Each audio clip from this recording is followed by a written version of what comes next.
Merhaba sevgili yengeçler, hoş geldiniz Nisan ayına. Evet, Nisan ayı bakalım sizlere neler getirecek. Nisan ayı 4-10'un aksınızda çalışacak ve yaşamımı, tercihlerimi yeniden şekillendiriyorum. Yaşama güvenmeyi öğreniyorum diyen bir ay girişi olacak. 1 Nisan çarşamba günü Ay terazide giriş yapıyoruz. Ay Satürn Neptün'e karşıtlık yaparak geçiş yapıyor olacak. İlişkilerin ön plana geldiği, büyümek, kişisel gelişiminizin öne çıktığı bir ay derken sizler için tabii ki ev, aileniz, iş ve ev dengeniz arasını sağlamak üzere çalışıyor olacak. Evinizi, ailenizi güvenli, uyumlu hale getirmek, herkesle eşit, adaletli bağlar kurmak önem taşırken işinizi ve sorumluluklarınızı daha iyi bir şekilde yoğun çalışmaları düzene koymak istediğiniz bir sürede olacaksınız. Yine sizden yaşça büyük kişiler, üst lider, bu kişilerle ilgili yoğun çalışmalar yapabilirsiniz. Hemen ayın başında biraz böyle sıkıntılı, biraz böyle işle ilgili, evle ilgili meşgalelerinizi düzenlemekle ilgili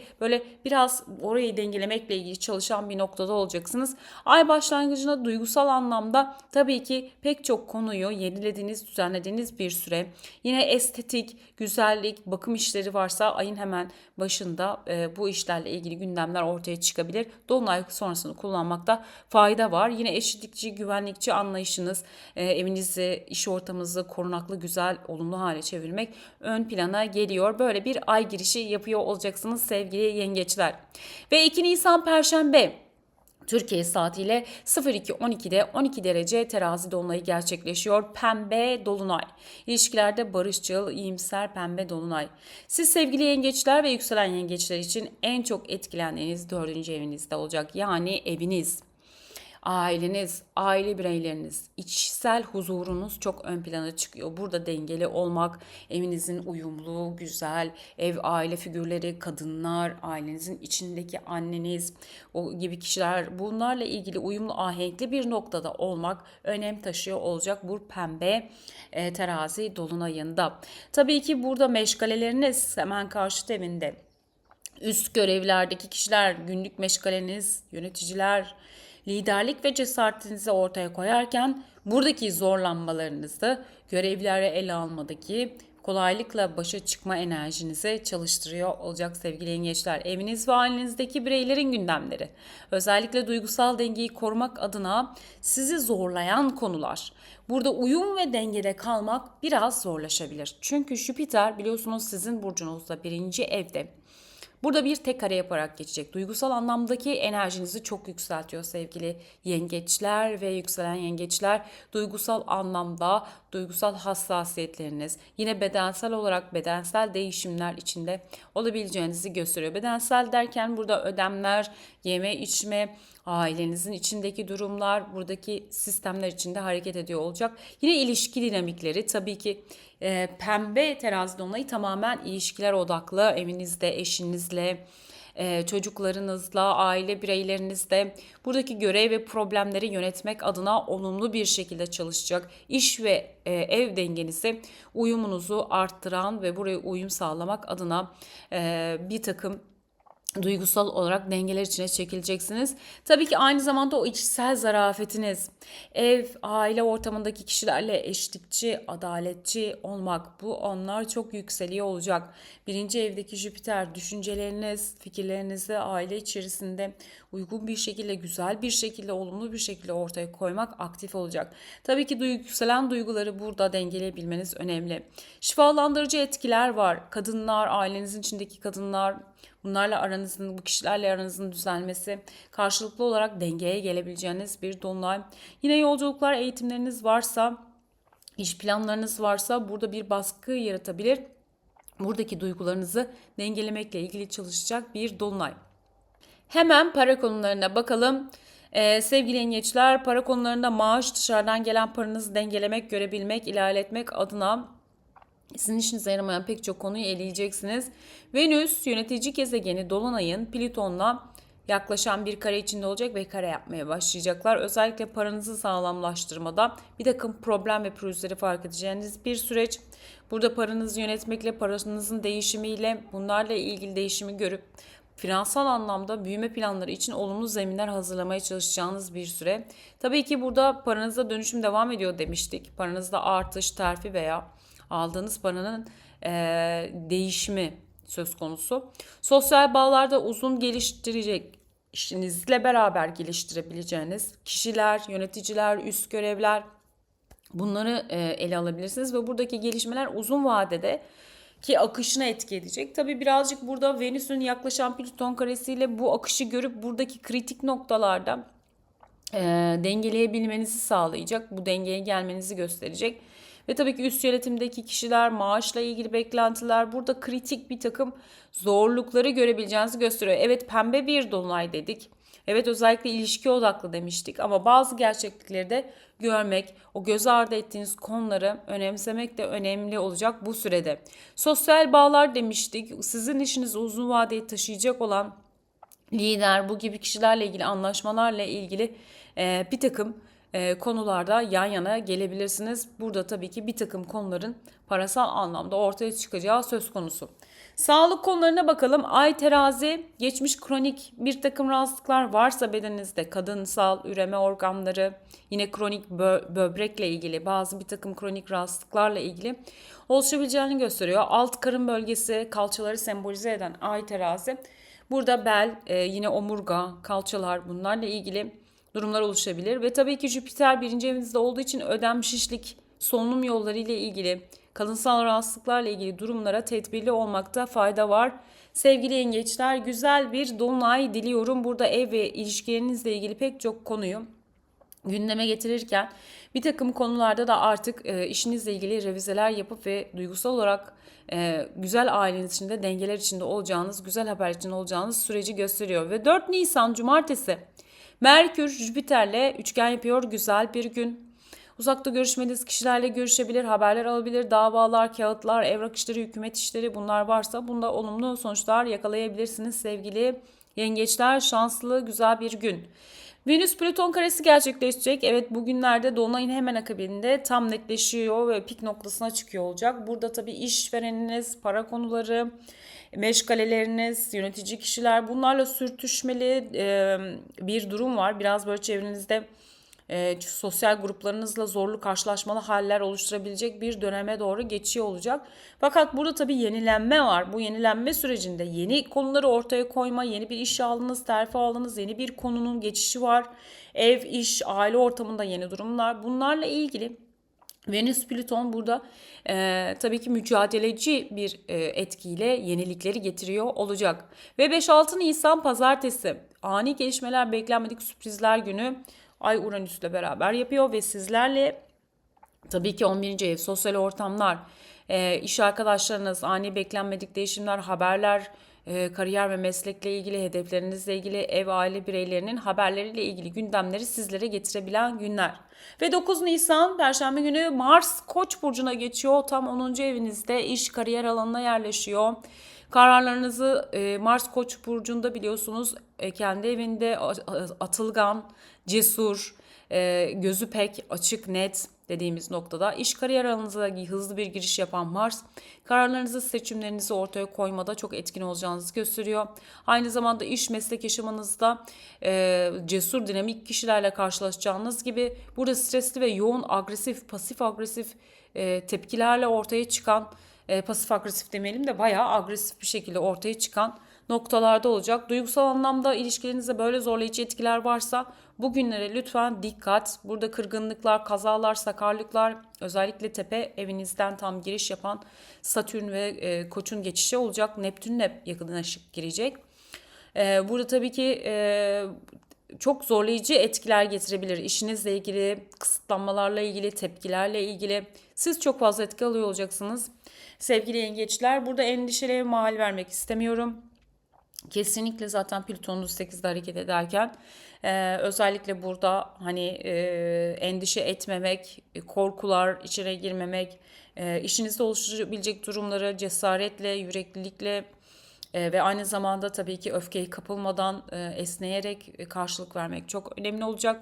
Kırgınlıklara, kazalara, ortaya çıkabilecek ani durumlara, agresif durumlara karşı lütfen çok dikkatli olun sevgili yengeçler.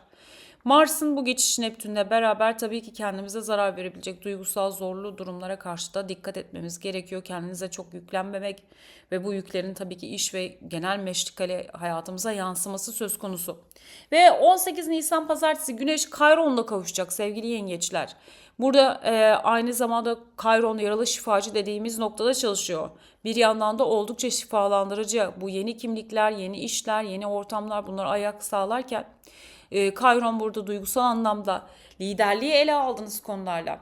Yine bu düşmanlar, işte işinizde sizinle uyuşamayan, anlaşamayan üstler, problematik durumlar, üst lider kişilerin problematik durumları, kuralları koyan kişilerle ilgili bir takım gerçeklerin ortaya çıkışı, burada cesur etkileri ortaya çıkartırken o kimliğinizdeki başkalarıyla etkileşime geçerken ki yaralayıcı noktaları fark etmenizi sağlayacak. Yani liderliği ele aldığınız zaman o cesur çıkışı ortaya koyarken orta noktada buluşmak, kırmadan, dökmeden ve burada sizi kıran noktalar. Bunları da görebileceğiniz bir süre. 15 Nisan'a bakalım. Merkür Koç burcuna geçiyor. Evet, Merkür Koç'a geçmesiyle konuşmalar, iletişim de buna etkileniyor. Çok pardon. Ekleniyor. Satürn, Neptün Koç hepsi birlikte Koç stelyumuna geçiyoruz. 15 Nisan'dan itibaren her şey çok hızlanıyor. Sizin için iş konuları, yaşamınız, ev, iş ortamı, hız, atılganlık, kariyer, yoğun bir dönemde olacaksınız. Burada çalışmalarınız çok artıyor. Para durumları da işin içinde. Burada paranıza, pulunuza, kazalara, problematik yapılara, ev ve işlerinizde yaşça büyük kişilerle anlaşma, problematik durumlara çok dikkat etmeniz gereken bir süre sevgili yengeçler.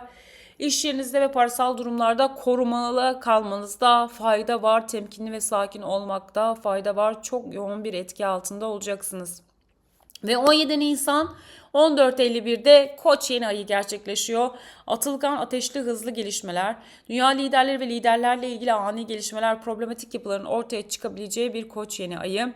Siz sevgili yengeçler ve yükselen yengeçler için tam 10. evinizde gerçekleşecek. İş, kariyer yaşamınızda önemli hızlı gelişmeler, artan tansiyon, ve stresli durumları yönetmekle ilgili liderleriniz ön plana çıkacak. Mars, Satürn tepe noktanızda olacağı için ani fevri reaksiyonlar, tepkiler, değişen konularla yüzleşmeler söz konusu. Otorite figürleri ve çalışmalarınızla ilgili zorlu, mücadeleli koşullar ortaya çıkartabilir. Yoğun tempolu, yoğun stresli bir etki alanına girebilirsiniz. Sağlık ve kişisel kararlarda ani, fevri yaralanmalar, kazalar, ortaya çıkabilecek stresli durumlara, agresif durumlara karşı dikkat etmeniz gereken bir süredesiniz sevgili yengeçler. İş yaptığınız kişiler, ortağınız, ilişkiler, önemli kararlar gündeme gelebilir. Duygusal anlamda cesur, cesaretinizi yitirmeden fakat burada kendinizi korumaya alarak öte yandan girişim yapacağınız işlerle ilgili düşmanlarınızın enerjisinde kazaları açık hale getirmemek çok önemli olacak. Yeni koç bu yeni koç ayında liderliği size devrediyor sevgili yengeçler adeta. Fakat buradaki başarı ve endişelerinizi ve korkularınızı görerek de şifalandıracağınız bir koç yeni ayı. Ve girişimleriniz çok aktif olacak. Öncü olduğunuz, hedeflediğiniz planlarınızı yenileyerek hızlı adımlarla, kalıcı adımlarla ilerleyeceksiniz. Ancak burada risk içeren konuşmalar, risk içeren kişilerle yapmış olduğunuz çıkışlara çok dikkat. Burada stresli ve zarar verebilecek durumda da çalışabiliyor olacak. Para konularında risk yatırımlar kazancınızı ve aldığınız paralara dikkat etmelisiniz. Hızlı değişim dönüşümler içinde olacaksınız demiştik. Paranızı değerlendirirken harcamalara ve burada oluşabilecek değişimlere karşı hazırlıklı olun lütfen. Sağlık konularında ateşli salgın hastalıklar, kazalar, yaralanmalar, kafa bölgeniz özellikle çok aktif. Migren atakları, baş ağrıları, alerjik reaksiyonlu hastalıklar, kronik rahatsızlıklarınız, kalp ve kalp sağlığına da lütfen dikkat. Ortamda çatışma ve stres varsa lütfen bundan uzak durun sevgili yengeçler. Ortamda bir agresiflik varsa lütfen buradan uzak durun. Size iyi gelmeyecek bu süre. Bu döneme lütfen çok dikkat sevgili yengeçler. Güzel bir yeni ay diliyorum. Cesaretle liderliği ele aldınız fakat aynı zamanda buradaki stres ve agresyonu görüp dengelediniz. O lider kişiliğinizin ortaya çıkacağı bir sürede olacaksınız. Güzel bir yeni ay olsun. 20 Nisan Pazartesi Güneş Boğa burcuna geçiyor. Evet, artık Güneş 11. evinizde biraz daha stabil, daha iyi bir noktada. Sosyal ortamlar, arkadaş gruplarınız, hareketlenmeler, gezme, dolaşma, hareketli günlere doğru geçiyor olacaksınız. Uranüs'te kavuşumla beraber tabii ki biliyorsunuz Boğa burcunda orada bir etkileşim olacak. Yeni sosyal ortamlar, hareketli ortamlar, aşk hikayeleri, yeni kişilerle tanışmalar, havada adeta aşk kokusu var dediğimiz noktada çalışacak.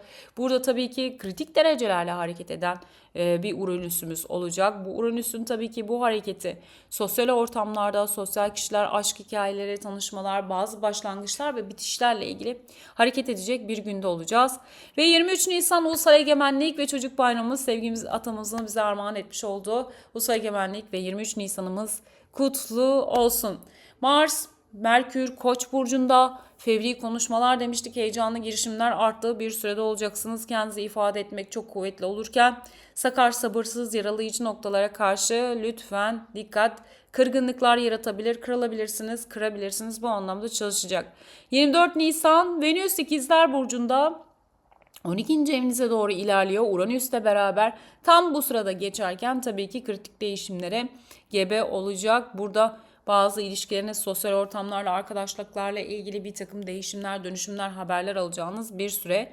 Ve 12. evinizde yerleşen Venüs, Uranüs'le beraber aşk ve gizli aşk temaları, ilişkiler, sıra dışı ilişkilerle ilgili konular, bunları değerlendirmeye alacağınız bir süre. İlham ve üretkenliğiniz çok artıyor sevgili yengeçler. Sıra dışı çalışma metotları pek çok noktayı keşfetmenize yardımcı olacak.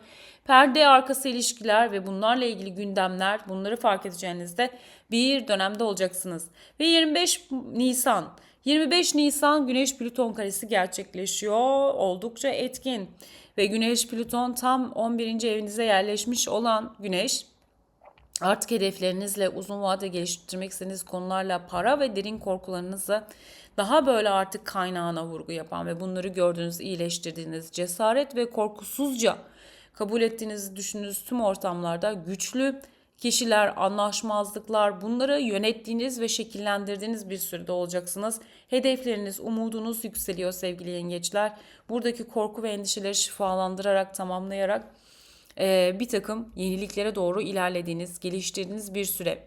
Ve 26 Nisan Pazar günü Uranüs ikizlere geçiyor. Evet, Uranüs ikizlerde 7 yıllık yolculuğa başlayacak sevgili yengeçler ve yükselen yengeçler.